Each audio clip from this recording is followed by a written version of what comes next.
الحمد لله نحمده ونستعينه ونستغفره ونؤمن به ونتوكل عليه ونعوذ بالله من شرور أنفسنا ومن سيئات أعمالنا من يهده الله فلا مضل له ومن يضلله فلا هادي له ونشهد أن لا إله إلا الله وحده لا شريك له وأشهد أن سيدنا ومولانا محمدا عبده ورسوله أما بعد فأعوذ بالله من الشيطان الرجيم بسم الله الرحمن الرحيم ولله على الناس حج البيت من استطاع إليه سبيلا ومن كفر فإن الله غني عن العالمين. عن علي رضی اللہ عنہ قال قال رسول اللہ صلی اللہ علیہ وسلم من ملک زادا وراحلة يبلغه إلى بيت الله ولم يحج فلا عليه أن يموت يهوديا أو نصرانيا وذلك أن الله تبارك وتعالى يقول ولله على الناس حج البيت من استطاع إليه سبيلا. قال النبي صلى الله عليه وسلم ما من مسلم يلبي إلا لبى من عن يمينه وشماله من حجر أو شجر أو مدر حتى تنقطع الأرض من هاهنا وهاهنا. قال النبي صلى الله عليه وسلم الحج المبرور ليس له جزاء إلا الجنة. قال النبي صلى الله عليه وسلم ولله من كان لله الحج رجع كيوم ولدته أمه أو كما قال عليه الصلاة والسلام. صدق الله المولانا العظيم وصدق رسوله النبي الكريم ونحن على ذلك لمن الشاهدين والشاكرين والحمد لله رب العالمين. محترم بزرگوں اور عزیز ساتھیوں، میں نے قرآن کریم کی جو آیت کریمہ آپ کے سامنے تلاوت کی ہے اور جو احادیث مبارکہ آپ کے سامنے پڑھی ہے یہ حج سے متعلق ہے. آیت کریمہ میں اللہ رب العزت ارشاد فرماتے ہیں وَلِلَّهِ عَلَى النَّاسِ حِجُّ الْبَيْتِ مَنِ اسْتَطَاعَ إِلَيْهِ سَبِيلًا، اور اللہ کے لیے ہی حج ہے اس شخص پر جو اس کے گھر تک پہنچنے کی استطاعت رکھتا ہو.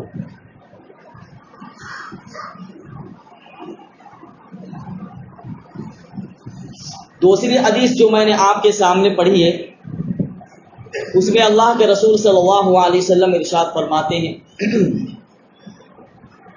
کہ جس شخص پر حج فرض ہو گیا اور وہ حج فرض کو ادا کیے بغیر دنیا سے رخصت ہو گیا، اس کو موت آ گئی، وہ دنیا سے چلا گیا حج فرض کو ادا کیے بغیر، تو اللہ کے رسول صلی اللہ علیہ وسلم فرماتے ہیں کہ مجھے اس کی کوئی پرواہ نہیں ہے چاہے وہ یہودی ہو کر مرا ہے یا نصرانی ہو کر.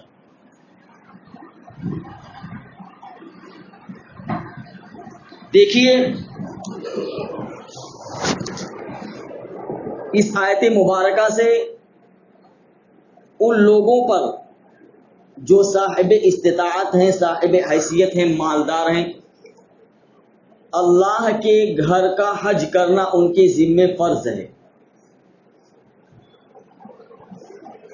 استطاعت کیا ہے؟ استطاعت کس کو کہتے ہیں؟ کون شخص صاحب استطاعت ہے؟ تو اس کی تعریف خود اللہ کے رسول صلی اللہ علیہ وسلم نے ایک دوسری حدیث کے اندر فرمائی.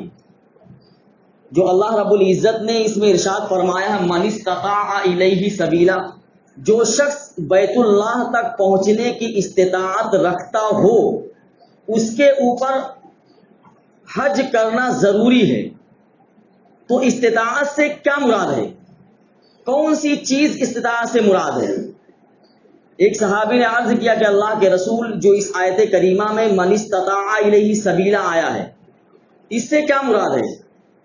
تو اللہ کے رسول صلی اللہ علیہ وسلم نے فرمایا الزاد والراحلہ، یعنی اس شخص کے پاس اتنا پیسہ ہے کہ وہ آنے جانے کے خرچ کو برداشت کر سکتا ہے، وہ سواری کا انتظام کر سکتا ہے۔ تو اگر اتنا پیسہ اس کے پاس ہے تو حج بیت اللہ کی زیارت کرنا اس کے ذمے واجب ہے۔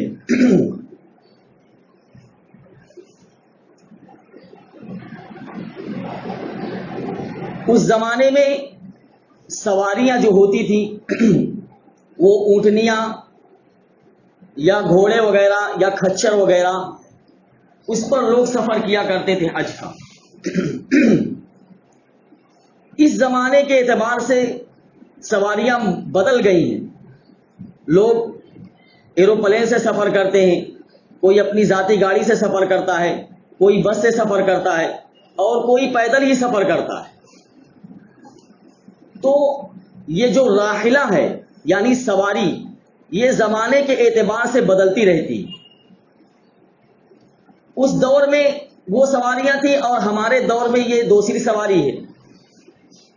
تو ہمارے دور میں جو شخص سواری کا پیسہ بھرنے پر قادر ہو، یعنی وہ اتنی بات پر قادر ہے کہ وہ جہاز کا ٹکٹ آنے جانے کا خرید سکتا ہے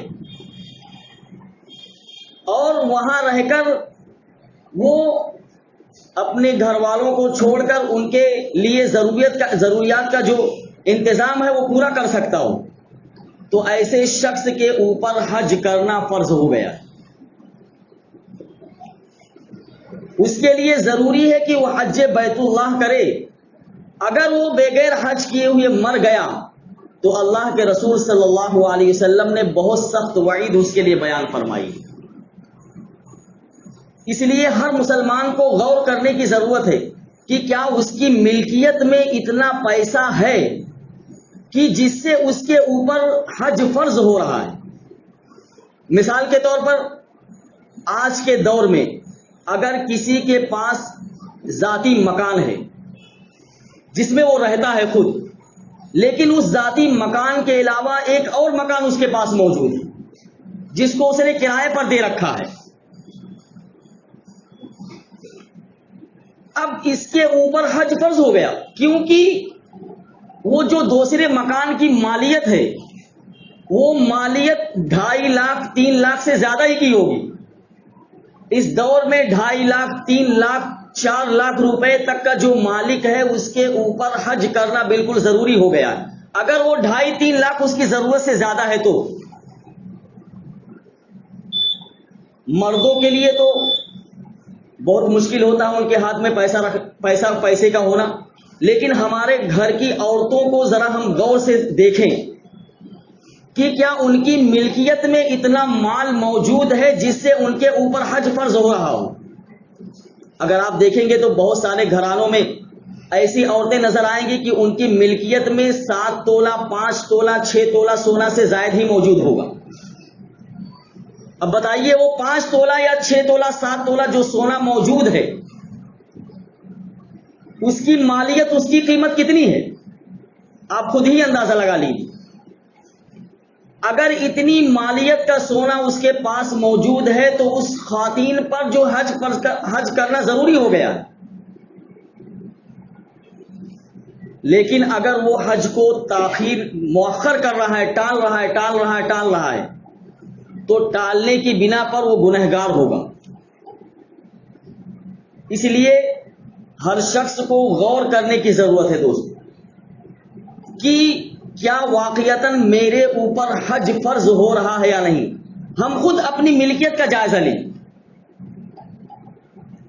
اور یاد رکھیے اگر حج ادا کیے بغیر جس کے اوپر حج فرض تھا اور حج ادا کیے بغیر وہ دنیا سے چلا گیا، تو جیسے میں نے حدیث مبارکہ آپ کے سامنے پڑھی ہے، وہ کسی مولانا کا کسی عالم کا فتویٰ نہیں ہے۔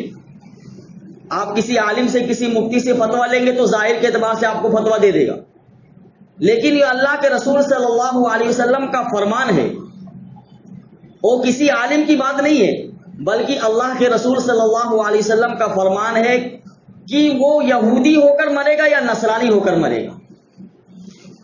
بتائیے کتنی سخت وعید ہے۔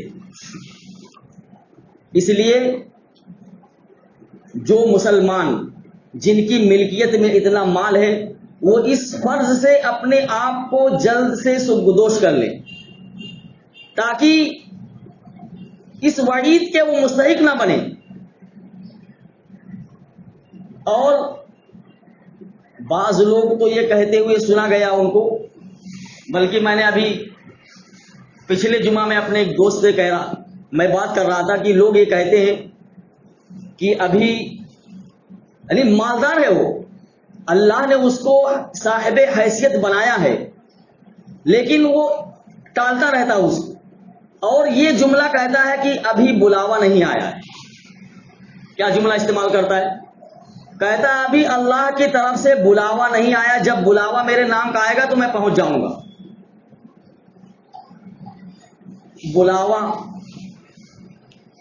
بلاوا کیا ہے؟ یہ رٹا رٹایا جملہ ہے۔ اصل میں بلاوے کا مطلب سمجھ نہیں رہا ہو۔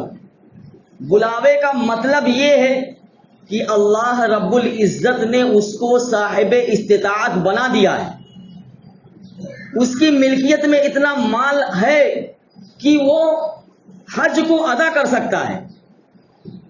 اب جب اس کی ملکیت میں اتنا مال آ گیا کہ وہ حج کر سکتا ہو تو یہی اللہ رب العزت کی طرف سے بلاوا ہے۔ اللہ رب العزت بغیر استطاعت دیے ہوئے کسی کو مکلف نہیں بناتا ہے۔ جب اللہ رب العزت نے اس کو استطاعت ہی نہیں دی ہے تو اللہ رب العزت نے اس کو حج کا مکلف بھی نہیں بنایا ہے، لیکن جیسے ہی اللہ رب العزت نے اس کو استطاعت دے دی تو اب وہ یہ سمجھ لیجئے کہ اس کے نام کا بلاوا اللہ رب العزت نے طے کر دیا ہے کہ اب تم کو حج کرنا چاہیے، تم کو میرے گھر کی زیارت کرنا چاہیے، تمہارے ذمے لازم ہو گیا ہے کہ تم میرے گھر کی زیارت کرو۔ یہ مطلب نہیں ہے بلاوے کا کہ تمہارے نام سے کوئی کارڈ آئے گا، تم صاحب استطاعت ہو گئے ہو اللہ کی طرف سے، اب چلو حج تمہارے ذمے فرض ہو گیا۔ بلاوے کا یہ مطلب نہیں ہے۔ بلاوے کا مطلب یہ ہے کہ ہم دیکھیں کہ کیا واقعتاً ہم صاحب حیثیت ہو گئے ہیں یا نہیں۔ اللہ رب العزت کا آپ کو صاحب حیثیت بنا دینا یہی اللہ کا بلاوا ہے۔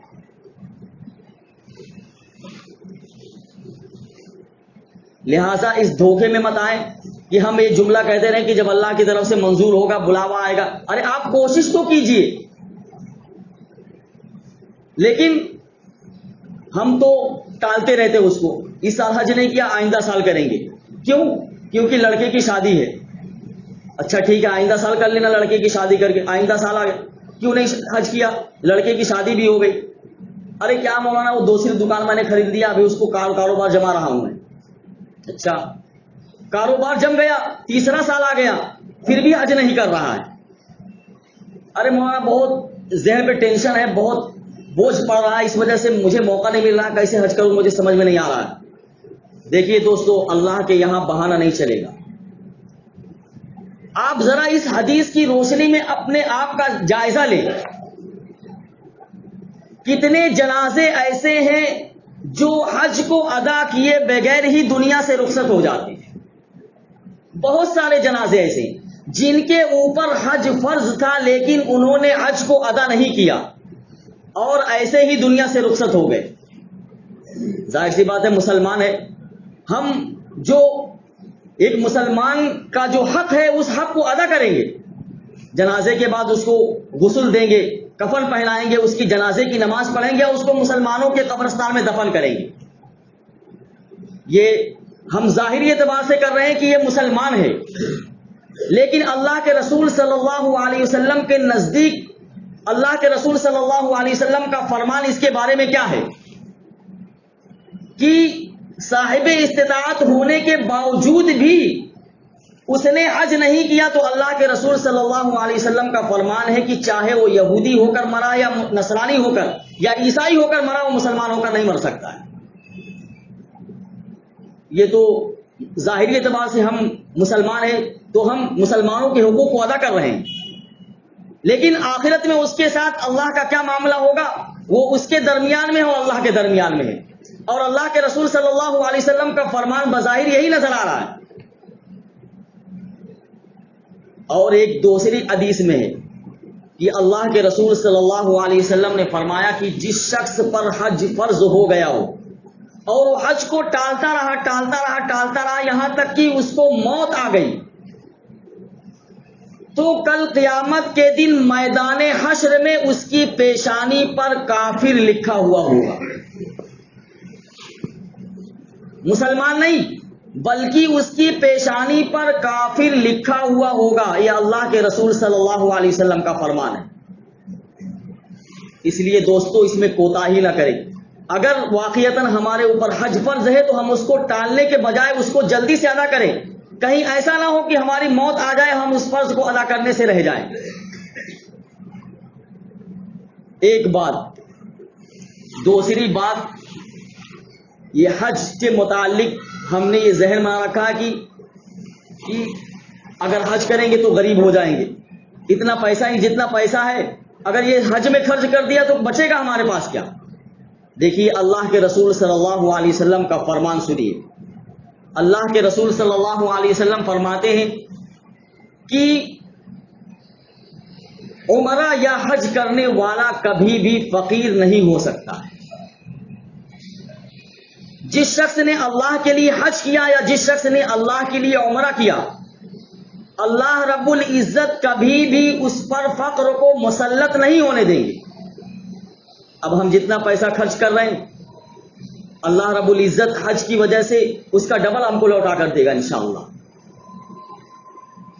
صرف اس حدیث پر یقین ہونا چاہیے، جیسے بندے کا یقین ہوگا ویسے اللہ رب العزت اس کے ساتھ معاملہ کریں گے۔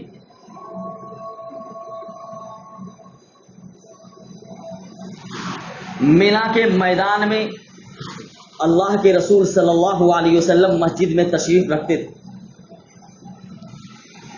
دو صحابی جو ہے بالکل ہانپتے کانپتے جو ہے اللہ کے رسول صلی اللہ علیہ وسلم کی خدمت میں پہنچے۔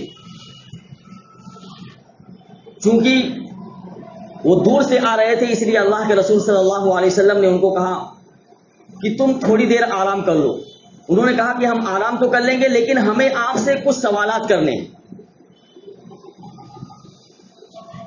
اللہ کے رسول صلی اللہ علیہ وسلم نے کہا ٹھیک ہے آپ آرام کرو، تمہارے دل میں جو سوال ہے اگر تم کہو تو میں اس سوال کو تمہارے سامنے بیان کروں، میں اس سوال کو بھی بتا دیتا ہوں اور اس کا جواب بھی تم کو بتا دیتا ہوں۔ ان دو صحابی نے کہا کہ اللہ کے رسول اس سے بہتر کیا ہوگا کہ ہمارے دل میں جو سوال ہے وہ سوال بھی آپ بتا دیں، اس کا جواب بھی ہم کو بتا دیں۔ تو اللہ کے رسول صلی اللہ علیہ وسلم نے کہا سنو، تم حج کے متعلق دریافت کرنے کے لیے آئے ہو، تم مجھ سے 8 سوال کرنا چاہتے ہو۔ کتنے سوال؟ 8 سوال کرنا چاہتے ہو اور اس کے جوابات مجھ سے چاہتے ہو کہ میں آپ تم کو دوں اس کے جوابات۔ تو سنو تمہارا پہلا سوال کیا ہے؟ وہ دو صحابی جو ہے حیرت میں پڑ گئے کہ ہمارے دل میں وہ سوالات ہیں اور اللہ کے رسول صلی اللہ علیہ وسلم اس سوال کو ہم سے بیان کر رہے ہیں، اس کے جواب بھی دے رہے ہیں۔ صحابی نے کہا کہ اللہ کے رسول بتائیے۔ تو اللہ کے رسول صلی اللہ علیہ وسلم نے کہا کہ دیکھو تمہارا پہلا سوال یہ ہے کہ جب حاجی حج کے ارادے سے گھر سے نکلتا ہے تو اس کو کیا ثواب ملتا ہے؟ پہلا سوال۔ دوسرا سوال یہ ہے کہ جب حاجی طواف کے بعد خانہ کعبہ کے طواف کے بعد 2 رکعت نماز ادا کرتا ہے تو اس پر اس کو کیا ملتا ہے؟ تمہارا تیسرا سوال، جب حاجی صفا اور مروہ کے درمیان سعی کرتا ہے، دوڑتا ہے، تو اس کا کیا ثواب ہے؟ 3 سوال۔ تمہارا چوتھا سوال ہے کہ جب حاجی عرفات کے میدان میں اللہ کے سامنے ننگے بدن ہو کر آوازاری کے ساتھ اللہ کے حضور اپنے ہاتھ کو گڑ گڑا کر دعا کرتا ہے، اپنے ہاتھ کو اٹھا کر اللہ کی بارگاہ میں عرض کرتا ہے، اپنے آپ کو پراگندہ حالت میں اللہ کے سامنے پیش کرتا ہے، تو اللہ رب العزت اس پر اس کو کیا عطا کرتے ہیں؟ کتنے سوال ہو گئے؟ کتنے ہو گئے؟ 4۔ نمبر 5، حاجی حج کرنے کے بعد جو قربانی کرتا ہے اس پر اس کو کیا ملتا ہے؟ نمبر 6، حاجی شیطان کو کنکریاں مارتا ہے تو اس پر اس کو کیا ملتا ہے؟ نمبر 7، حاجی جب اپنے سر کو مڈاتا ہے تو اس پر اس کو کیا اجر ملتا ہے؟ اور نمبر 8، حاجی جب حج کو کمپلیٹ کرنے کے بعد، مکمل کرنے کے بعد طواف زیارت کرتا ہے تو اللہ رب العزت اس پر اس کو کیا عطا فرماتے ہیں؟ اللہ کے رسول نے ان صحابی سے کہا، بتاؤ تمہارے دل میں یہی 8 سوال تھے یا نہیں؟ ان صحابی نے کہا، اللہ کے رسول ہم گواہی دیتے ہیں کہ آپ یقیناً اللہ کے رسول ہیں، ہمارے دل کے اندر یہی سوالات تھے جو آپ نے ابھی ارشاد فرمائے۔ اللہ کے رسول صلی اللہ علیہ وسلم نے کہا، سنو تمہارے پہلے سوال کا جواب۔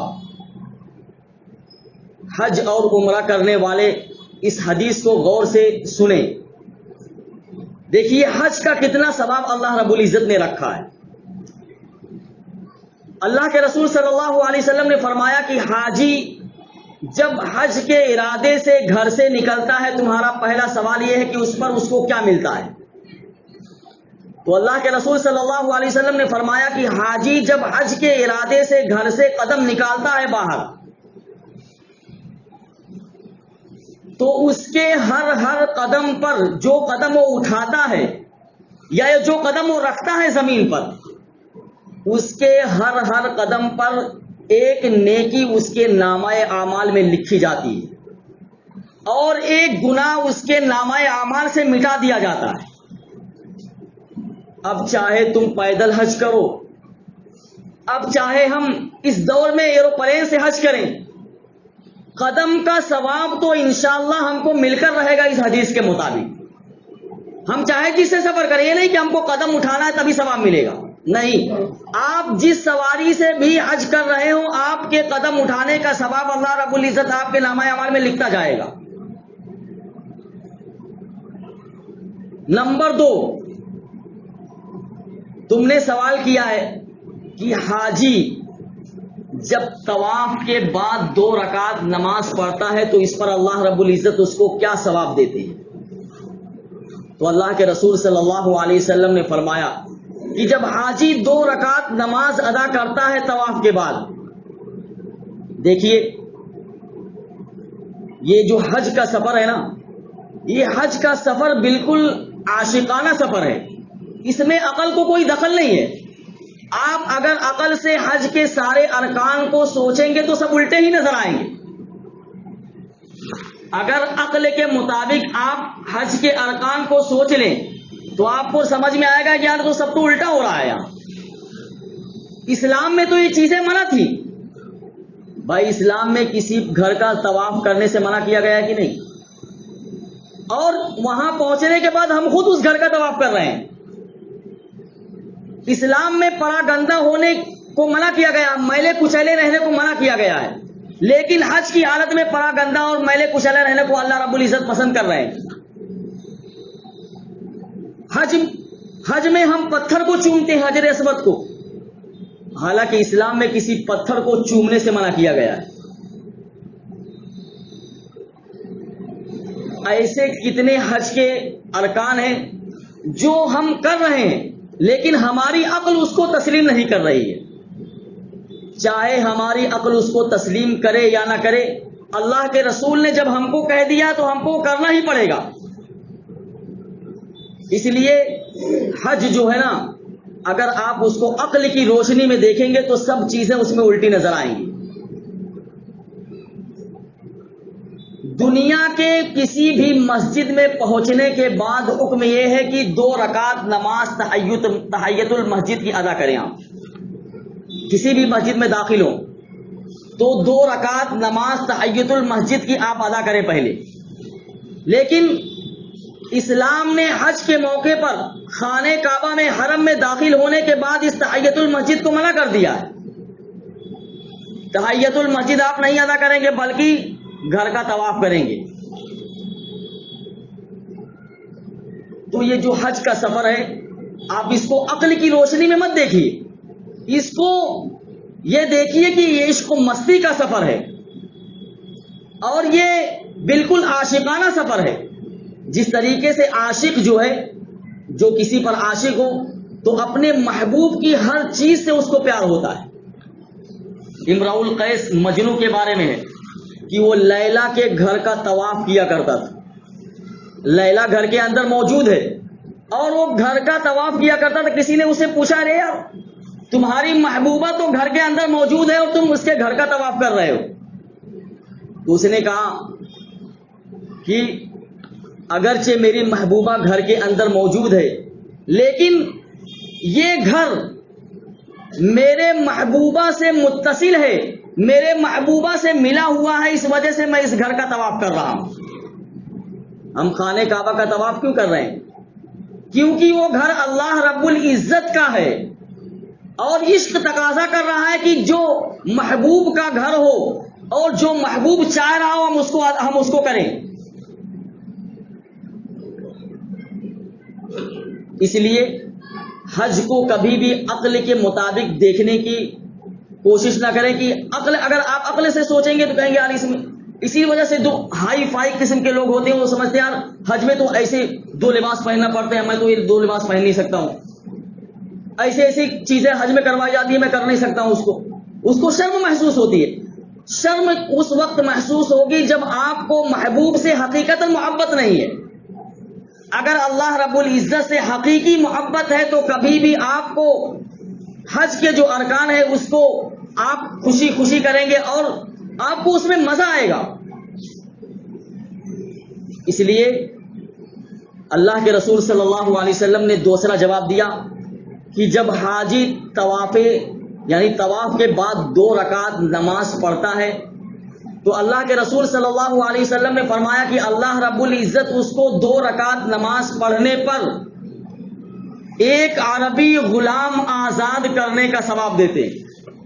اس زمانے میں غلام کا کوئی تصور نہیں، اس زمانے میں تھا غلام، عربی غلام ہو بھی، عربی غلام کم سے کم 5 لاکھ روپے 6 لاکھ روپے تک کا جائے گا۔ اتنا پیسہ آپ خرچ کریں اتنا زیادہ ثواب اللہ رب العزت 2 رکعت نماز پڑھنے پر دیتے ہیں۔ تیسرا سوال کہ جب حاجی صفا اور مروہ کے درمیان سعی کرتا ہے، دوڑتا ہے، دیکھیے یہ دوڑنا بھی یہ عقل کے مطابق نہیں ہے۔ بھائی چکر لگا رہے ادھر سے ادھر، یہ کیا ہے؟ 2 پہاڑیوں کے درمیان آپ چکر لگا رہے ہو، یہ عقل تسلیم کر رہی ہے کیا کہ یہاں سے وہاں دوڑو یہاں سے وہاں دوڑو؟ نہیں، یہ عقل کے مطابق نہیں ہے، لیکن آپ کو اس کو انجام دینا ہے کیونکہ اللہ کے رسول صلی اللہ علیہ وسلم نے کہا ہے اور آپ کے محبوب کا حکم ہے، اللہ رب العزت نے اس کو کرنے کے لیے کہا ہے، تو چاہے ہمارے عقل میں وہ بات سمجھ میں آئے یا نہ آئے ہم کو اس کو کرنا ہی پڑے گا۔ تو اللہ کے رسول صلی اللہ علیہ وسلم نے فرمایا کہ صفا و مروہ کے درمیان طواف جو دوڑتے ہیں حاجی، اس کا ثواب ایسا ہے جیسے کوئی 70 غلام آزاد کرے، 70 غلام آزاد کرنے کے برابر اس کو ثواب ملتا ہے۔ تیسرا سوال، حاجی جب عرفات کے میدان میں، دیکھیے میں جلدی بتا دیتا ہوں ٹائم تو ہو رہا ہے، حاجی جب حج کے عرفات کے میدان میں اللہ کے سامنے بالکل برہنہ 2 لباس میں ہے، صرف بدن پر کوئی لباس نہیں ہے سلا ہوا، صرف احرام کی 2 چادریں ہیں اس کے جسم پر، اور بالکل دھوپ میں گرمی میں پسینے سے شرابور ہے، اور بالکل بالوں کو بکھیرے ہوئے ہے اپنے، اور پراگندہ حالت میں ہے، اللہ رب العزت کے بارگاہ میں اپنے ہاتھ کو رو کر گڑ گڑا کر پھیلا کر دعا کرتا ہے، تو اللہ کے رسول صلی اللہ علیہ وسلم نے فرمایا حاجی کی یہ کیفیت اللہ رب العزت کو اتنی پسندیدہ ہے، اتنی زیادہ پسندیدہ ہے کہ جب حاجی اللہ کے بارگاہ میں عرفات کے میدان میں اپنے ہاتھ کو اٹھاتا ہے تو اللہ رب العزت بندے کو، اس حاجی کو مخاطب کر کے کہتے ہیں کہ اے میرے بندے، اے حاجی صاحب، اگر تیرے گناہ سمندر کے جھاگ کے برابر بھی ہوں، اگر تیرے گناہ بارش کے قطروں کی تعداد کے برابر بھی ہوں، اور اگر تیرے گناہ درختوں کے پتوں کے تعداد کے برابر بھی ہوں، تو میں ان سب کو معاف کر دیتا ہوں۔ جاؤ، آج تمہارے زندگی کے جتنے گناہ تھے میں نے تمہاری فائل سے اس کو ڈیلیٹ کر دیا ہے۔ اور ایک فرشتہ آتا ہے، اس کے کندھے پر ہاتھ رکھ اور کہتا ہے، وہ فرشتہ ہر ایک کے پاس آتا ہے، جو بھی حج کرنے والا، ہم محسوس نہیں کر سکتے اس کو، وہ فرشتہ کندھے پر ہاتھ رکھ کر کہتا ہے کہ جاؤ حاجی صاحب، آج کے بعد سے تمہارے سارے گناہ اللہ رب العزت نے جو کیے تھے اس وقت تک سب ڈیلیٹ ہو گئے ہیں، سب تمہاری فائل سے ختم ہو گئے ہیں، آج کے بعد سے تم نئی سرے سے زندگی گزارو، تم ایسے ہو گئے ہو جیسا گویا تم آج اپنی ماں کے پیٹ سے پیدا ہوئے ہو۔ جو بچہ ماں کی پیٹ سے پیدا ہوتا ہے اس کا کیا گناہ ہے؟ حاجی کو اللہ رب العزت گناہوں سے ایسے دھل دیتا ہے جیسے وہ ماں کے پیٹ سے پیدا ہوا ہے۔ اب بتائیے، اتنی بڑی فضیلت ہے حج کی، تو اتنی بڑی فضیلت کو حاصل کرنے کے لیے ہر شخص کو کوشش کرنا چاہیے۔ جو صاحب حیثیت ہے اس کے لیے تو ضروری ہے، خدا نہ خواستہ کہیں ہماری زندگی کی شام ہو جائے، ہماری زندگی کا چراغ بجھ جائے، تو یہ فضیلت تو ہم سے جاتی رہے گی نا، اور یہ فضیلت تو گئی ہی گئی۔ مزید اللہ کے رسول صلی اللہ علیہ وسلم کا فرمان میں نے بیان کیا، یہ اللہ کے رسول صلی اللہ علیہ وسلم نے فرمایا کہ وہ چاہے یہودی ہو کر مرے یا عیسائی ہو کر مرے، اس سے مجھے کوئی پرواہ نہیں ہے۔ اس لیے دوستو، اس فضیلت کو حاصل کرنے کے لیے کوشش کرنا چاہیے، اور حج فرض میں تاخیر کرنے سے بچیں۔ دیکھیے، یہ جو دکان کے اوپر، دکان نہیں چھوڑتی مولانا، دکان میں بہت کام ہے، میری جاب ایسی ہے کہ میں چھٹی نہیں لے سکتا ہوں۔ ٹھیک ہے، آپ کی دکان ایسی ہے، آپ اس کرسی پر بیٹھے ہوئے ہیں، ایسا میگنیٹ لگا ہوا اس پر کہ آپ کو چھوڑ ہی نہیں رہا ہو، آپ کے جاب میں ایسی میگنیٹ ہے کہ آپ کی جاب اس کو چھوڑ، یعنی آپ کی جاب آپ کو چھوڑ نہیں رہی ہے، لیکن ذرا چشم تصور سے ذرا غور کریں، تھوڑی دیر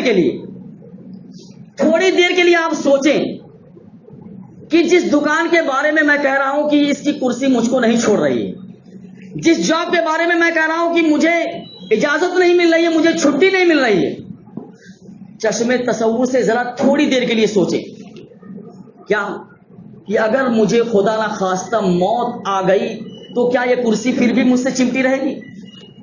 کیا یہ جاب پھر بھی مجھ سے لگا ہوا رہے گا؟ کیا اس دکان میں پھر بھی میں بیٹھوں گا؟ موت تمہاری کرسی کو تم سے چھڑا دے گی، موت تمہاری جاب کو تم سے چھڑا دے گی۔ جب موت سے آپ کو کرسی چھوڑ سکتے ہیں تو پھر اتنی بڑی فضیلت اور اتنی سخت وعید جو اللہ کے رسول صلی اللہ علیہ وسلم نے حج نہ کرنے کے بارے میں بیان کی ہے، آپ اس سے بچنے کی کوشش کیوں نہیں کرتے؟ بھائی، موت تو ہر ایک کو آنی ہے نا، موت تو آنی ہی آنی ہے، کوئی بھی شخص موت سے نہیں بھاگ سکتا ہے۔ اس لیے ہم کوشش کریں، یہ سوچا کریں کہ یار اگر موت آ گئی تو اس کو چھوڑنا ہی پڑے۔ ہمارے دوست نے کہا بھی اس دن، یہ مولانا عشاء کی نماز نہیں پڑھی میں نے، لیکن رات بھر میرے دل میں یہ وسوسہ پیدا ہوتا رہا کہ اگر میں مر گیا تو یہ نماز تو میری ذمہ باقی رہ جائے گی۔ تو ایسے ہی سوچیں کہ اگر خدا نہ خواستہ میری موت آ جائے تو یہ جو حج میرے اوپر فرض ہے تو اس کو میں کیسے ادا کروں گا؟ اس لیے دوستو، میری آپ سے گزارش ہے کہ جو بھی صاحب استطاعت ہو، دیکھیے میں نے کہا نا کہ ہر شخص دیکھ لے کہ اس کی ملکیت میں کتنا مال ہے. اگر وہ جہاز کا آنے جانے کا ٹکٹ برداشت کر سکتا ہو، یعنی کہ سمجھ لیجیے کہ اس کی ملکیت میں اگر 2.5 سے 3 لاکھ روپے زائد پڑے ہوئے ہیں تو سمجھ لیجیے اس کے اوپر حج فرض ہو گیا ہے، یعنی زائد پڑے ہوئے ہیں. اب وہ یہ کہہ دے کہ آپ شادی کرنے کے لیے رکھا ہوں، فلاں کی شادی کرنی ہے، یہ کوئی بہانہ اللہ رب العزت کے نزدیک نہیں چلے گا.